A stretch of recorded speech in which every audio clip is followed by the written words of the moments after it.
but I saved my best gossip for you today. Oh my God, do tell, do tell. Okay, so we're going to talk about a couple of different things here.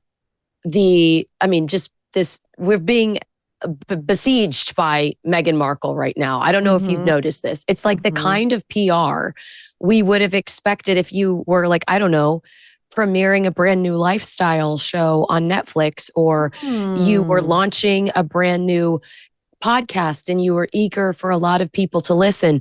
Why are we seeing so much of Meghan on red carpets right now? Are you not asking yourself that? Well, I just always assume it's in direct proportion to the level of desperation she's feeling at any given time. So the more she fails and flails, the more she's sure to be seen out and about. Like everything's great. Well, what I'm hearing from my sources is that we're about to see a lot more of her over the next few weeks. And interestingly, it's not because of a major project launch or a big initiative rolling out. I'm told this push is actually being driven by advice from an astrologer who's convinced Meghan that this is her year. I'm levitating. I'm levitating with this information. It's incredible. Look, who knows? Maybe it is. She's a fire sign. She's feeling confident. What is her sign? Because I'm a fire sign. Leo. Does that not surprise you? Oh, no, it doesn't. Leos are the thirstiest. Yeah. And so Madonna's a Leo. I love Madonna, but she's a Leo. But according to people around her, she genuinely believes that nothing can go wrong for her in the coming months and that the momentum is finally shifting in her favor. So the strategy right now is simply visibility. We saw her at the 15%. We saw her at We're going to talk all about it. We're going to go through her little media tour this week because it has been wild. First, we're going to look at Harry and Meghan went out to dinner. In Beverly Hills at a restaurant called, you will know this better than I, Kinsey. Is it Funke? No, I don't know. Funke, which makes me think of Tobias Funke, the Never Nude from Arrested Development. He's my favorite anal rapist. What's that word? Anal rapist. Remember, he was an anal rapist. What does that mean? I don't remember, but when it's written, it's horrible. Well, I will say this, Jessica Walters as the matriarch who had an ever-present martini in her hand, smirk on her face, and eye roll in mid-motion, my spirit animal for life. For sure. Okay, then on Valentine's Day, Meghan, who, remember, absconded to the United States with her sackless husband in tow because they needed privacy.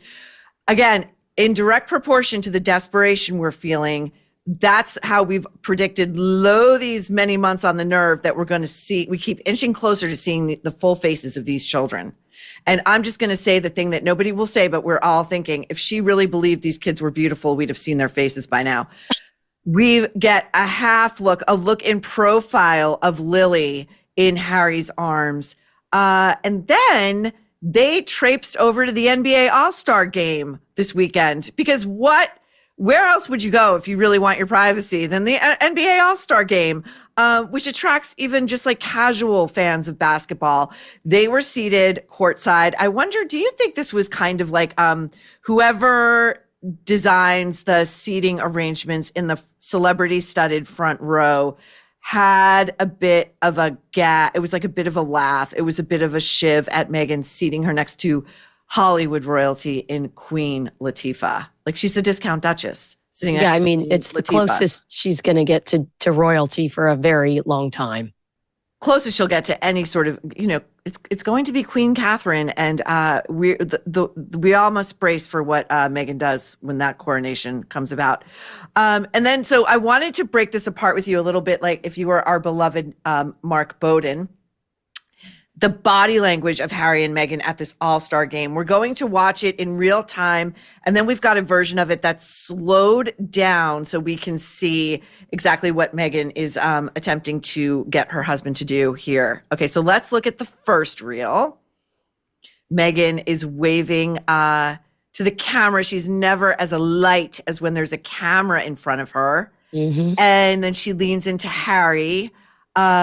And rubs his arm. And then we're going to, oh my God, wave, you dum-dum. That's what she's saying to him. Wave to the camera, you dum-dum. Now we're going to look at it slowed down. Okay, so we have a clip where she's leaning into him And here we go. Oof. Rubbing the arm, and he just looks right here. It is. His eyes. His eyes are scary. He's not even. They are scary, right? Yeah. Like he looks. I'm actually the minute you said that, I was like, you're absolutely right. Demonic. He looks like he could kill. Yeah. No. He looks like this is the last place in the world he wants to be, waving the camera. Again, the media killed his mommy. The media is so bad and evil, but here we are, front row. And when you show up courtside, when you're sitting in the front row at an NBA game like that, you come to play. You play. Right. You play with the media. That's part of the job. Yeah, I mean, like, I know we talk about this a lot, but it's the hypocrisy that 1 month ago, Harry was on the stand in the UK drumming up tears, you know, totally unrelated to the case itself, which ends at 2013. He makes sure to tell the judge that the media has made his wife's life a misery. And he's crying and he's getting emotional and he's trying to tug at the judge's heartstrings. Who the hell cares? Meghan's unrelated to the case. But then you see these two chasing the spotlight. It's like, go the hell away. You know, what I love most about that court case as well, we talked to Lady C about it, and she said that she knows that judge, or she's had dealings with that judge, and that judge doesn't play around. And I read that at least 3 times the judge told Harry to just like pull his shit together. Yeah. He was like, you're not the attorney. Answer the questions and move on. You're not trying to fight the case. Yeah, this is a courtroom, and you're also not supposed to be crying in here and whinging and moaning like a big baby. So, all right. I just wanted to show, this is like, oh my God, Marlena, I love you. So when the way you pronounced this, Kinsey. I'm pronouncing it right. Brace yourselves. Right. Pronounce it again. Say it again. It's pronounced anal rapist on the show. Okay. But Kinsey, when you read it, it looks horrible. It's anal rapist. No, it's... And according to, I guess this is the Arrested Development definition, somebody who combines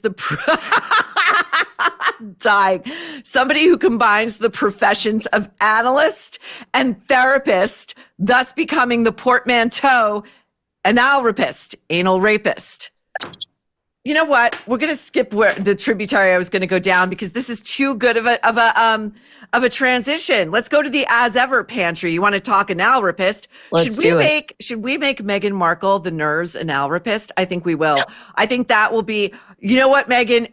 Your astrologer is right. Your life is on fire. You have just newly been dubbed, girl. You got a job. Official anal rapist. It's unpaid at the moment, but you know the honor is all in being here. Today's show is brought to you by Oxford Natural, home of the all-natural Optimum Day and Optimum Night supplements. Are you trying to lose weight and feel like yourself again? Thousands of men and women across the US and UK are already doing it with Oxford Natural. Optimum Day powers you with steady energy, crushes cravings, and keeps your metabolism firing all day. Optimum Night helps you relax, sleep deeply, recover, and keep burning fat while you rest. England soccer legend Michael Owen lost 40 pounds, and Robbie, the face of AFTV, dropped over 100 pounds. It has worked for others too, with customer testimonials raving about Oxford Natural's effectiveness. Now it's your turn. Scan the QR code or click the link and grab 70% off your first order with code NERVE. No gimmicks, no needles, just results. Oxford Natural. Let's get to work.